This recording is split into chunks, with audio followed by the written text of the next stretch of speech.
So I watched Longlegs and it was pretty good, honestly. I think this movie is definitely worth checking out in theaters. Don't wait for it on streaming, go check it out. But honestly, I don't think I liked it as much as I guess the critics or something. This movie was getting hyped to holy hell, and maybe that was to my detriment of watching the film. But I still enjoyed it. Don't get it wrong. Don't get it twisted. Don't get it twisted. I still enjoyed it. But just to I'll go spoiler free. Before I get to spoilers and stuff. But just I really like I think the strongest thing for this movie were obviously, hold on, I gotta turn this down. Were obviously not obviously, but the performances were really strong. I was interested in this movie because I was just like, it was way before like I started like this movie started to get hyped up by a lot of people. Not to say like, oh my god, I was the first one there type shit, but like I just saw the trailer, it looked cool, and then I saw Nick Cage was in it, and I was like, Nicolas Cage in a horror movie? And I know he does like a bunch of other films, but I just like Nick Cage as an actor, and just to see him, I don't know, play this role was really interesting to me. So I was like, okay, I'll check this out on the strength of that. But all the performances in this movie were great. Actually, let me get because obviously I just said Nick Cage, but let me pull up the cast list really quick because I don't know the main star's name. But this movie, I just kind of went in there went in this raw dog, no prep for it at all. But this is just typical, not typical I guess, but it's just a standard. I was typing in standard. It's a movie about a serial killer, and it does some interesting things, I would say. Well, I'll get into my problems with it, but the performances. But Makia Makai, I know I'm pronouncing her name wrong. It's spelled so simply. She was the main star in this. She was so great. I really liked her performance. She really portrayed like a broken, just a general, just broken person. That just, just her, just expression. She just carries so much on her face. That's a good way to put it. You could just tell that she has went through some things in her life. And the guy who played the main cop, Blair Underwood, I've heard his name before, but I don't think I've really seen him in anything. Could be wrong, but I really liked him in this. He plays like they both play FBI agents, and he plays, more of the vet FBI agent, and he kind of pulls her into this serial killer case with Longlegs. Oh my god, that is a behemoth. But I got something for you. Don't even trip about it. Oh yeah, if you watched the last video where I was playing this game, I kind of upgraded a whole lot. Ooh, killed him in 2 shots. Come on, man, I'm dangerous like that. But anyways, it just you follow this. They're on the trail of this killer, Longlegs, who's somehow getting to crime scenes and making people do some stuff that maybe, it's not good for family time. Whoa, level 3, you never got that before. And Nick Cage plays a killer, as previously mentioned, and Nick Cage's performance. Okay, well, let's go into that. I can't peg it. I don't know where it is, where it falls under. He just plays this like unhinged, deranged of what we do see of the killer. He just plays this unhinged, deranged, and I'll get to how he looks in spoilers, because I don't know, is that like a spoiler or whatever? I'm not sure, but I'll save it for that. But just this pasty white, just it's a hard. I want to see this movie again in general, but I want to see this movie again just for his performance, and everyone does a great job in this. But it just, I think besides the performances, the cinematography in this, bro, just some of the shots that they show, and just the framing of it, and some of like the perspective shots, it really sets the atmosphere. And along with that, setting the atmosphere is the sound design, bro. It is so good. At one point, like, someone knocks on someone's, I think it might be in the trailer, but someone knocks on someone's door, and like, you really get the sense of, this bastard just inked me. You really get like this. I was like, oh shit, like, god damn, it felt like it was right behind me. And it's just so impactful. But uh, the thing is I think I went to this movie a little bit too overhyped because like, oh shit, hold on. Oh my god. I went this to a bit too overhyped because I don't know. People were critics were saying like, "Oh my god, this is the scariest movie of like just really hyping it out the woo-wah." And I'm not a scary movie person, but I didn't really find this movie super scary. I think it's definitely has its moments, but I wasn't just like gripping onto my seat and just, oh my god, like I'm shaking in my boots type shit. But there's definitely like really, oh, what reminded me of this movie is the Invisible Man, the newer one. This movie does really good with its cinematography and just the way it like holds shots like that somewhere someone is gonna like pop in the frame, or it does really good at doing that. And not even necessarily like someone does pop in the frame, but just like it creates a great feeling of tension. It really just adds to those, you know, more eerie moments. And that's what I would say. I would say this movie is more eerie than scary in a sense. But just yeah, my likes, the performances, the cast, the cinematography, the sound design, it was all worth seeing this movie in theaters for, just off that alone. And I really liked how some of the, because this movie does definitely, before I get into spoilers, it plays with like, is this like supernatural? Like what's the deal here? And I think that's where my problems crop up. It's not necessarily being supernatural, but I don't know. I think this was a case of like when you see more of like what's going on and like you get clued into what the plot is and what the killer's deal is. It kind of, you know, you're pulling back that curtain. It kind of was like a little lackluster for me in that sense, and I wasn't really vibing with it. Can you like? Oh wait, you can. Whoa. It's kind of like when you pull back that curtain, it's a little bit less uninteresting. And that's where I want to see this movie again, because maybe with me clued in on what the plot is, where it's going and stuff like that, maybe I'll appreciate it a little bit more. But it just was like in the sense of like, how am I trying to put this? Because like I feel like the first half of this movie and the second half are like drastically different. But oh, that's what I was gonna say. This movie is predictable in a way that's not great, and it's unpredictable in a way that's lackluster in my opinion. And you know, with all that being said, before we head into spoilers, just drop a quick rating on this. I'm at like a 7.5, and that's a decent way above average. But I think with seeing this movie a second time, I'll definitely, I think, appreciate this movie. There's basically what I'm saying is it's a 7.57, but it has, I think if I see this movie again, it will definitely go up. Like this movie has room to grow, and like me easing and settling into what the plot actually is and whatnot, I think I would definitely like it a lot more. But just off of, what is this? Oh. But just, I forgot I got that net, to be honest.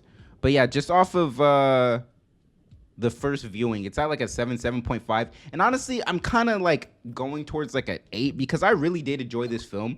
But it was just when we got to when we start to, you know, take a peek behind the curtain, it just wasn't as interesting in my opinion. But let's get into spoilers though. Now we dropped the rating. Spoilers. This movie, brother, it's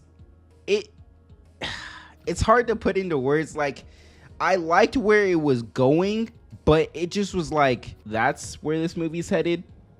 This is what it all amounted to. And like when we get into the killer, like, let me talk about Longlegs real quick.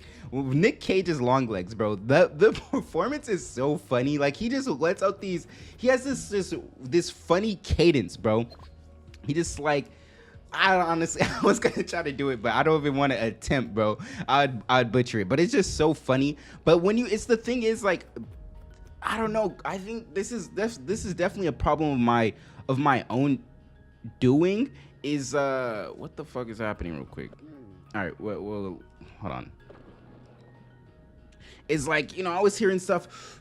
The killer looks so like looks so crazy, and he's like, it's just like, just blowing it out, just blowing out of proportion. I don't even think that's the right term, but just I don't know, just hyping it up crazy, bro. And I just was not feeling it in that sense. Not even that. They were just hyping it up, just the look of the killer, saying it was so scary and whatnot. And then when you actually get to him, bro, he just looks like Martin after he got like beat up or whatever. He looks like a he looks like a Thomas the Train like character, you know?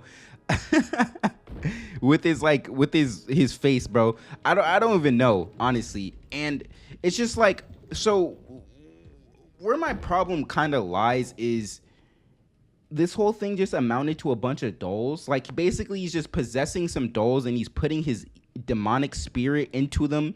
And like, you think that the main character is clairvoyant or has some type of psychic ability, but it's the whole time it's just him, like, I guess, putting gaps in her memory. Because at one point, it's one of like the better parts of the movie when like she gets a knock on her door, and this was like saying the sound design. He like knocks on her door. She goes outside to invest. She sees someone outside.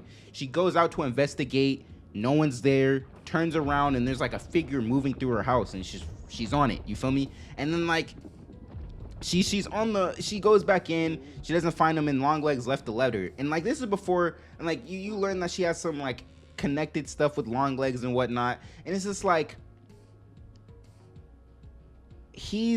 because at the beginning, let me rewind. At the beginning of the movie, she does this thing where it's like, oh, I think the killer's in that house, and she's just with this like unnamed other agent, and he's like, how do you know that? She's like, just trust me. They go up to the house, and bro knocks on the door, and he gets his fucking wig pushed back, and it's like, whoa, what the fuck? Like, crazy. The movie already had a crazy start. I'll get back to that, but it's just like, whoa, how did she know that? How do you know? And it's just like, you know, it's revealed he kind of just like, you know, put those thoughts in her head and like told her what to find, in a sense. And it's just like, really? I feel like it would have been so much more interesting if she was actually, you know, the one behind that. Because then it's like once he breaks into her house and whatnot, it's just like, whoa, is this, how is he getting around like this? Is this man actually supernatural? Is he fucking shadow walking? Is he fucking, you feel me? Is he walking through shadows and shit? Like, what is the deal there?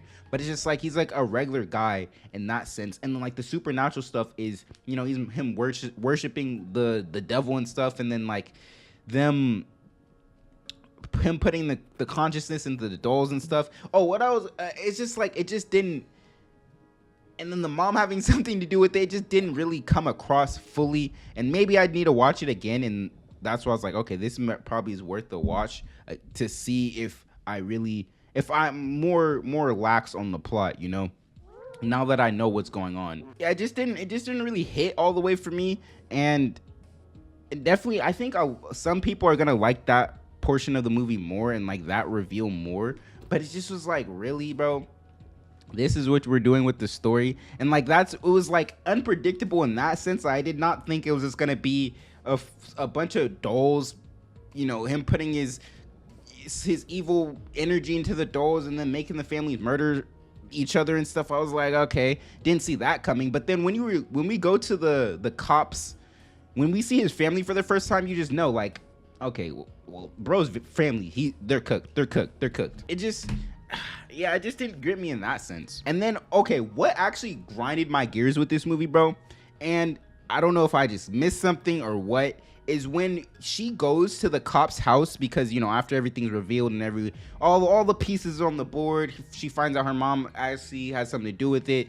It was a fucking deal. She made a deal with Longlegs and for her to serve the devil with her daughter or whatever, so they're protected, and so he won't come back and hurt him or whatever.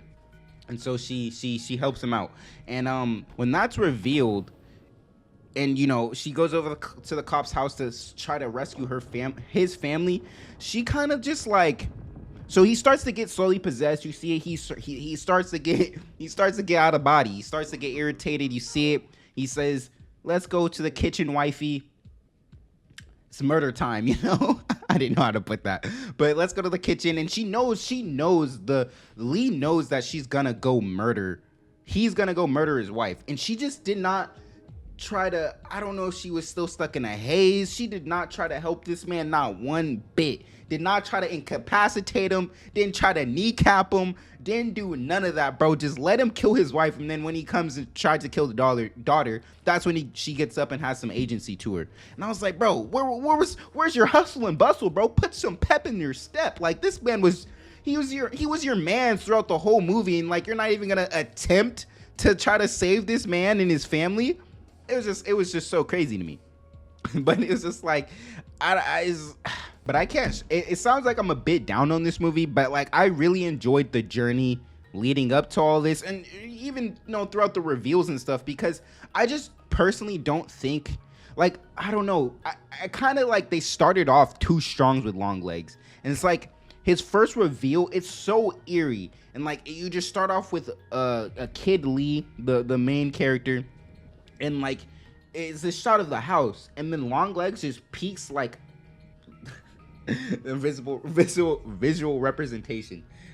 He peeks out beside, like, out of the house, like peekaboo, and he literally says cuckoo, and he like dips back in. It's like, whoa, you blink and you miss it type shit. It's like, whoa, what the fuck was that? And Kid Lee goes to investigate, and you just have this eerie sequence with Longlegs, or he has like a real name in this, but you have just this eerie sequence, and I think I gotta go this way, but you kind of, and I was gonna say you kind of don't hit that type of highs with his eeriness, but that's not necessarily the case.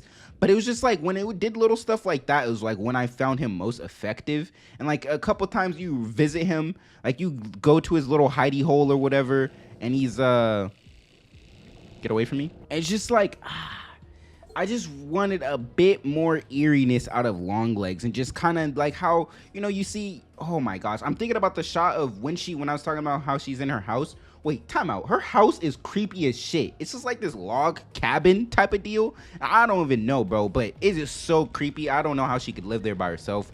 But anyways, when he's like in outside of her house, trying to draw her out, and so he could put the letter in her crib, he like, it's just so, oh man, like I think also my biggest problem, well, not biggest problem, but there's a trailer shot of like this black sheet over a figure, and like the yellow eyes come up or whatever, and it's a creepy shot, and then like to amount to it being a doll, it just kind of didn't hit for me, and it's just, so I really want to see this movie with this new lens of, I know what's going on, and I know for sure I'm gonna like it more. But I don't know, it's just, I really like the scene where he is he has him in the interrogation, she has him in the interrogation room, and it goes on, you get to see more of Longlegs, and he actually reveals, or he doesn't reveal, he kills himself. He kills himself, and it was just like him doing that, and just the way that she experienced that, and then like the shot of it, and like it, I don't know, bro. It just, there's some really interesting visuals in this, and like I said, the audio design, the sound design, and the cinematography alone is enough to want to go, see this movie, in my opinion, that you should go see it in theaters. But yeah, I just don't think I really like this movie as much as a lot of other people, but I definitely still enjoyed it. I'm not a fucking horror movie connoisseur or anything like that. I think the only horror movies I've seen this year are probably Late Night with the Devil, and maybe just this. I think there's something else. I feel like there's something else. So I'm blanking. Oh, maybe I was gonna see A Violent Nature, but I just didn't end up seeing it. I'm not sure, but it's just, I don't know, what was that beast, bro? What do they got me doing, bro? You got me out here fighting fucking kaiju and shit. God damn, I'm just Dave the Diver, man. Like, damn. Oh, they got me fighting some shit. All right, we gonna put a pin in that one. Let me know in the comments what you thought about this movie. Did it meet your hype, or did it exceed your hype? Was it underwhelming? Or how are you guys feeling on this movie? Because I don't know. I just really don't think I liked it as much as other people, which is fine. But it's just, bro, the hype for this movie was insane, bro. It's yeah. I mean, not to compare the two, it's just because I didn't really watch anything else, but I liked Late Night with the Devil a lot more. You can obviously like these movies. There's different things to like about these movies. But Yeah, it just, yeah. I think that's pretty much it. I'll catch you guys in the next one. Twos.